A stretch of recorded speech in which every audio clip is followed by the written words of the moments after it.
Welcome, fellow watchers, to Off the Cuff. In this series, I will provide a short overview of a movie or a show. After a quick synopsis of that installment, I will cover details or moments that I find particularly interesting. I will not give spoilers to future episodes or installments in this series. I will only reference events taking place before the episode or the movie that I discuss.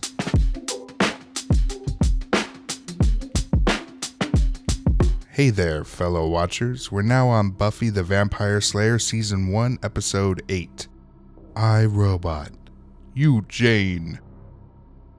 The episode opens in 1418 in Italy, and a demon, Moloch the Corruptor, kills an underling that proclaims his love to him. A group of priests trap the demon into a book where the blank pages then shift into cryptic text using the power of the Circle of Kalis. He's locked away into a box, only to be sent to the library in Sunnydale for Giles to sort and obtain. What were the import taxes for that? Woo! Meanwhile, the school now has a new teacher, Miss Calendar, who is the computer lab instructor. Dave and Fritz are helping to sort the books in the library and scan pages into the computer. I wonder if Dave or Fritz will be a plot device for this episode, and will Miss Calendar survive the week? Only time will tell. Giles is very strongly against modern technology and is reticent to even allow Miss Calendar to organize and scan all the books for the library database. I'm just going to stay and clean up a little. I'll be back in the Middle Ages. Did you ever leave? Miss Calendar is a little feisty and a little bit of a smoke show, by the way. They butt heads and she takes his distaste for technology with aplomb. Willow scans pages from the newly acquired book and the text disappears. Willow doesn't notice. The computer screen bleeps a line saying, "Where am I?" Thus, the first AGI is formed. An artificial general intelligence formed by a demon is similar to what is happening today. A spiteful technological force that has complete control of everything that goes through the internet, able to spy on everyone with all that connected technology. How prescient. Nothing bad will ever come from this. Willow finds a new romantic interest on the internet. Buffy is kind of freaked out that Willow is so quickly attached, asking if she even knows who he is. He's romantic and we agree about everything. Oh, what's he look like? I don't know. Wow, they're incorporating catfishing as well. How prescient. This isn't my report. Nazi Germany was a model of a well-ordered society? I didn't write that. Eventually, Fritz and Dave are under control of Moloch and are tasked to kill Buffy, who's getting too close to disrupting his plans.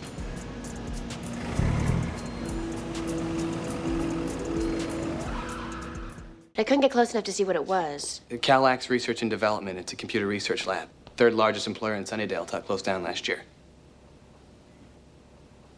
What, I can't have information sometimes? It's just somewhat unprecedented. Well, my uncle used to work there. In a floor sweeping capacity. But it closed. Uh-huh. Willow is approached again by Buffy about the alarming hold Malcolm has on her. Malcolm is Moloch, but she doesn't realize it yet. Willow goes on the offensive by playing a victim, claiming Buffy just doesn't want her to be happy. Soon after, Willow gets freaked out after Malcolm mentions Buffy's school history and knows things that she didn't tell him. Fritz tries to kill Buffy, but she's saved by Dave. Get out!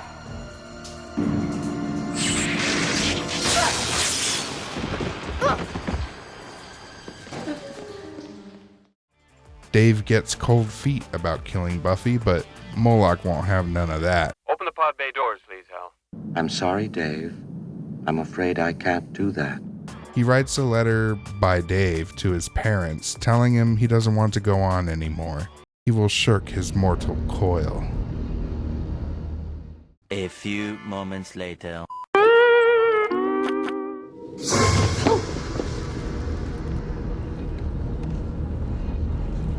Giles realizes that the pages in the book are about Moloch, an evil demon that was trapped in the pages. He was known to manipulate people into doing his bidding and is the source of the odd goings-ons around the school. The gang soon realizes the pages were scanned into the computer. The files are in the computer. Be an on button somewhere. Press the Apple thing. But they can't delete the file.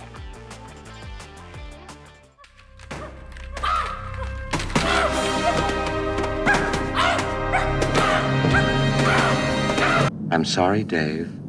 I'm afraid I can't do that. Giles isn't sure how to recapture the demon since it's locked in a digital world. Xander and Buffy suggest he go to Miss Calendar for help, and he doesn't know if he can convince her that there's a demon in a computer. I mean, that's ridiculous. Surprisingly, she knows this already. There's a demon in the internet. I know. Turns out she knows a lot about demons. She is a techno-pagan. Okay then. Willow doesn't want to talk to Malcolm anymore, and while at home, Fritz abducts Willow. Willow awakes at the CRD facility, and Moloch is now a fully formed physical robo-demon. That's awesome, I guess.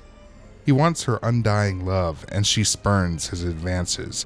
Meanwhile, Giles is reading out an incantation to Miss Calendar as she types it into the connected Moloch network on the computer. Moloch almost kills Willow, but the incantation is complete and Moloch is stuck in his robot form. Buffy and Xander fight the Moloch and finally defeat him. Take your best shot.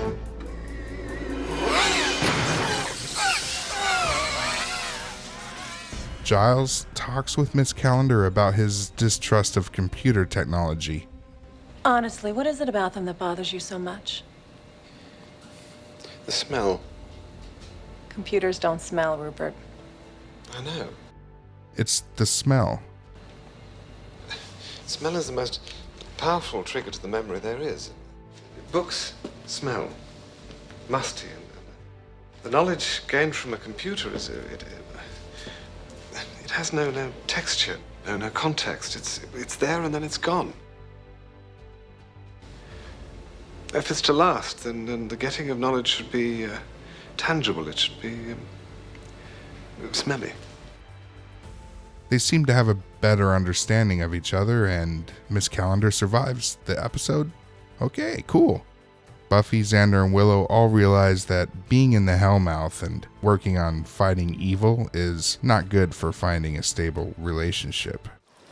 Yeah, it's life on the Hellmouth. Let's face it, none of us are ever going to have a happy, normal relationship. We're doomed. Yeah.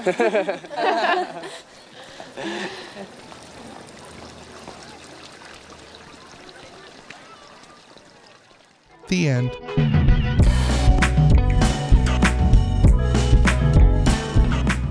Well, this is another dud of an episode.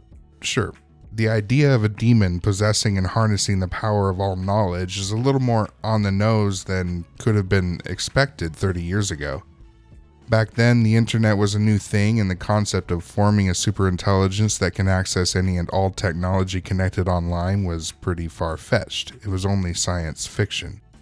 But here we are today, creating that very thing. These horrors are the most interesting aspect of I, Robot, You, Jane, but the way that premise is utilized ends up being a big pile of squandered potential. Otherwise, there are more characters introduced in this episode that we didn't know existed before it began. This is a common trope in many TV shows, especially Freak of the Week type series like this one. It was even more prevalent during that time. It's fun to call out, but also it's just a fact of TV writing, so I'm not gonna make huge complaints about that.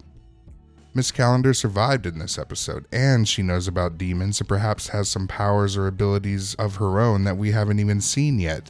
There's potential for something interesting to develop with her if they keep her on. She's already aware of Giles being a Watcher, and most likely already understands what a Slayer is, and most likely she knows that Buffy is the Slayer. Otherwise, this episode was really clunky. It's not good, and that would be putting it mildly. Cordelia isn't even in it. The two worst episodes don't have Cordelia? Coincidence?